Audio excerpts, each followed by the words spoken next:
Welcome back friends. तो देखिए आज मिलवाता हूँ मैं हमारे इस कार्बोना के प्लांट को। ये गुजरते मानसून के साथ ही मैं लाया था नर्सरी से, और जैसे ही लाया मैंने इंस्टेंटली स्टाइल करके उसको इस तरह के पॉट में दे दिया था। देखिए ये होममेड पॉट है, और जैसे ही इसमें टेक्सचर आ जाएगा जैसे मिट्टी का कलर या मोस का कलर, तो ये देखने में एक स्टोन के जैसा ही बन जाएगा। तो इस तरह के पॉट में लगा तो देते हैं प्लांट, पर हम उसकी कोई ज़्यादा देखभाल नहीं कर पाते क्योंकि हमें जानकारी नहीं होती। तो ये प्लांट दोस्तों बहुत ही इजी लग जाता है। कार्बोना का प्लांट है, बहुत ही सस्ते में भी मिल जाएगा अगर मिल जाता है तो उसका मेंटेनेंस भी इजी है, बट उसको डिहाइड्रेट नहीं होने देना है दोस्तों। क्या होता है कि हम छोटे पॉट में लगा दिया है तो ये जल्दी सूखेगा ना, तो ऐसा होता है। तो इसको क्या करना चाहिए वो भी मैंने बता के रखा हुआ है। उसको केवल वाटर पॉट में रखना है दोस्तों। मैंने ये ले लिया है वाटर पॉट के लिए। देखिए ये 10 रुपये में आ जाएगा। कुल्हड़ है जिसमें रोटी सेकी जाती है, मिट्टी का बर्तन है तो ये ठंडक भी प्रदान करेगा और मिट्टी के कुछ मिनरल्स भी दे सकता है। तो इसमें रखिए और उसमें पानी भर के रखिए। तो चलिए मैं रख देता हूँ इसको। तो इस तरह कुल्हड़ में रखना है दोस्तों, और उसको हमें केवल पानी देते रहना है, तो ये अच्छे से रहेगा। और इसकी ख़ास बात है, ये सीधा नहीं रहेगा अभी, तो उसको निकालना पड़ेगा।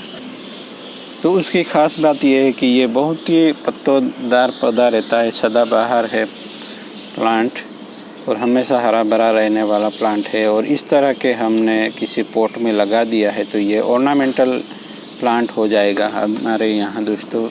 किसी सेंटर टेबल पे गार्डन में रखा हो तो लोग देखते ही रह जाएंगे। देखिए बहुत ही बढ़िया सी स्टाइल हो जाती है, इंस्टेंट है दोस्तों, कुछ नहीं करना पड़ता। उसको केवल पिंच करते रहना है। कहीं कहीं ज़्यादा पत्ते दिखाई देंगे। यहाँ ब्रांचिंग भी नज़र नहीं आती दोस्तों, इतने पत्ते हो जाते हैं क्योंकि एक ही जगह से 4-4, 5-5 पत्ते निकलते हैं। तो एक्स्ट्रा ग्रोथ हटाते रहना है, और इस तरह कुछ ग्रोथ हुआ तो उसको हम पिंच या ट्रिमिंग कर सकते। तो ये बहुत ही आसान रहता है दोस्तों। केवल उसको वाटर पॉट में रखे रहना है, और टाइम पे इस तरह के ज़्यादा जो भी चीज़ें होगी वो हटाते रहना है। फर्टिलाइज़र करते रहे।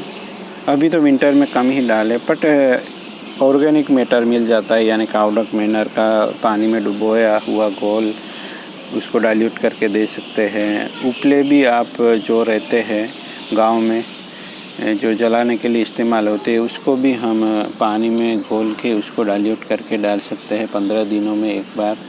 बहुत ही कम डोज। अभी विंटर है तो थोड़ी सावधानी ये रखें कि जो प्लांट ग्रो कर रहा है इस तरह से या फ्लावरिंग कर रहा है उसी में ही आप डाल सकते हैं फर्टिलाइज़र। नहीं तो जो डोरमेसी में जाने वाले कुछ प्लांट होते हैं उसमें थोड़ी दिक्कत आ सकती है। तो फर्टिलाइज़र रेगुलर करना चाहिए मेरे ख्याल से। तो इस साल मैं भी यही टारगेट रखूँगा कि इस साल किसी भी हाल में मैं फर्टिलाइज़ रेगुलर करूँगा, क्योंकि मैं कभी फर्टिलाइज़र के लिए रेगुलर नहीं रहा हूँ। तो यही है दोस्तों, कुछ बेसिक चीज़ों की जानकारी होनी चाहिए। अगर आपने छोटे पॉट में या स्टोर में भी रख सकते हैं प्लांट को, केवल उसको हमें इम्यूनिटी बने रहे प्लांट की, इसलिए हमें उसको किसी वाटर पॉट में रखना है। प्लास्टिक के पॉट्स भी मिलते हैं 10-10 रुपये में, उसमें भी रख सकते हैं, या मिट्टी का कुल्हड़ ले लीजिए तो ये बड़ा अच्छा रहेगा दोस्तों। कोई सिरामिक का कोई बर्तन मिल जाता है, डिश वगैरह, उसमें भी रख सकते हैं। तो चलिए दोस्तों मिलते हैं एक नए टॉपिक के साथ। इस तरह की बहुत सारी जानकारी इसके लिए बने रहे हमारे साथ। अगर पहली बार देख रहे हैं तो सब्सक्राइब ज़रूर करें चैनल को। Thank you for watching.